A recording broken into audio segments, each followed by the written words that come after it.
And I was going to get rid of them tickets down there. So when I pulled up from the mall and got out, I put them tickets on the windshield. Went in and get me a haircut. You know, I said, somebody will get them tickets.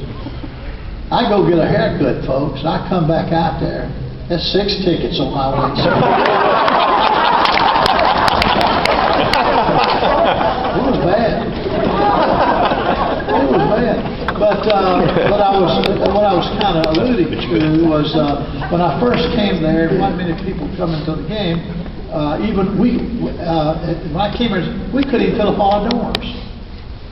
We couldn't fill up all of our dorms, and you got to fill them up to pay the tuition to keep running your school. And when I used to go out and recruit that first year, the president of our school, Dr. Slager, would say, Bobby, when you're down in Pensacola, go by and you see so-and-so, go by and see Jimmy Jones.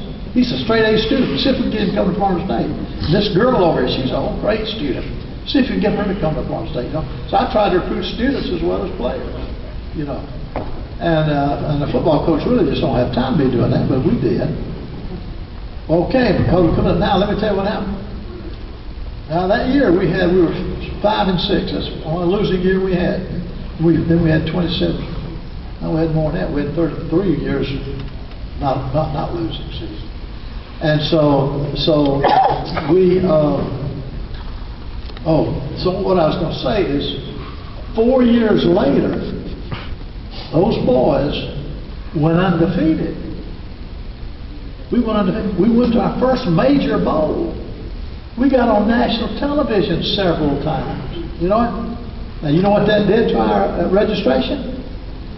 In the spring, when we sent out applications, we couldn't take with 2,500 student freshmen. We bring in 25 freshmen, so we can bring in. We got over 7,000 applicants. We had over 7,000 applicants. We had kids all over the country wanting to come to Florida State. You know what? Why? Because they had seen us on television. They liked what they saw. They loved the horse. I can't say anything about Bobby Bowden. It was the horse. You know.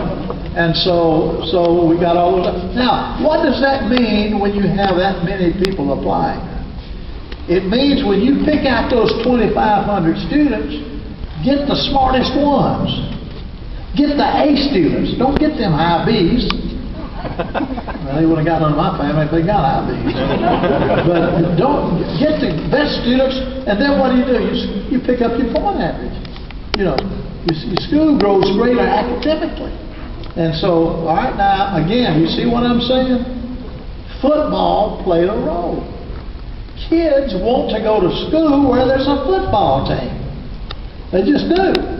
You know, I'm sure Troy State is so attractive to people in this area and around this area because of their football program, you know. Probably North Alabama, West Alabama over there, very much the same way. My son Terry's up in North Alabama now. And but anyway, so therefore, don't let somebody tell you football doesn't play a role in our education system here in this country. Now, football in the state of Florida is pretty good. Now, you folks are locked into Alabama. I mean, when I come up here, all I hear is Alabama, Auburn. That's all I hear, and I don't blame them. I mean, what state? I'm just trying to think how many states in the nation have had a back-to-back national champion from the same state at 2 different schools. I mean, it's unheard of. Now, it's not the first time now. I mean, Southern Cal and UCLA have won national championships, but not back-to-back. Pittsburgh and Penn State have won national championships, but not back-to-back. The only place I ever heard of was here. I'm sure some Texas schools have done the same thing, but not back-to-back like you did here. But again, when you come here, all you hear is Alabama, Auburn. That's where it ought to be, you see. But I've been out in other states, see. I've seen the other side, too. You know, what you don't realize, I use this kind of as a bragging point. Of course, I'm out of it, and that makes no difference. But the last 5 national champions have come from the SEC. Now I don't see how they do that because they beat each other up. Really, I don't see how you want it. They beat each other up all the time, you know. But Dadgum Alabama did it, Auburn did it, LSU did it, and Florida did it twice, you know, so you've had 5 national champions, and you're liable to have another one next year. And if you don't, suppose they beat each other up. You know, somebody don't play a hard schedule, go undefeated and get there. But before the SEC dominated, you know who was dominating? It was Florida. It was the Florida schools. Florida State, Miami, and the University of Florida won 10 national championships in 30 years. That's one every 3 years, you know? And that's who was winning all them championships before the SEC started winning all of them, you know? And again, they got a little different situation because they do beat each other up. Well, the state of Florida's got 18 million people now. We got 18 million people down there. Big high schools. Big high schools. Those kids come out of Miami down there, they're ready to play now. They step right in the car, they're ready to play because they're mature. They're street smart. They're tough, you know. And so therefore it gives that state a lot of value. I think every year in the state of Florida, there's probably 150 boys that will get major scholarships. 150. Florida State can't take but about 20. Miami can't take but about 20.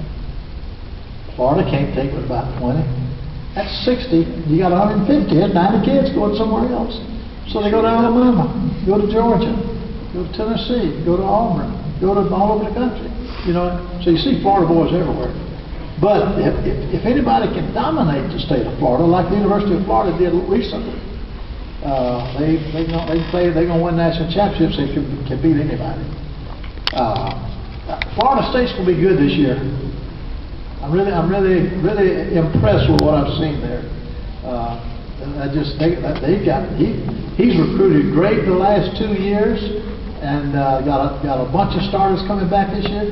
Got probably the best kicker in the country, in my opinion. Kicked a 52-yard field goal last year, and a great punter coming back. They stay healthy and don't make stupid mistakes, and you'll be pretty awful good. But that's why it's so hard to win a national championship, though. Here's what the situation is nationally. People always ask me, who's going to win a national championship? I got the idea. There'll probably be about 8 teams in the country next year that are good enough to win the national championship. I'd say Alabama's one. Auburn, you never know about Auburn because they got to rebuild. But they might be signing kids good enough to play. You saw last year the difference one player could make, didn't you? Did anybody miss that? You could have taken that quarterback and put him on about 5 or 6 different, and they'd have won national championship.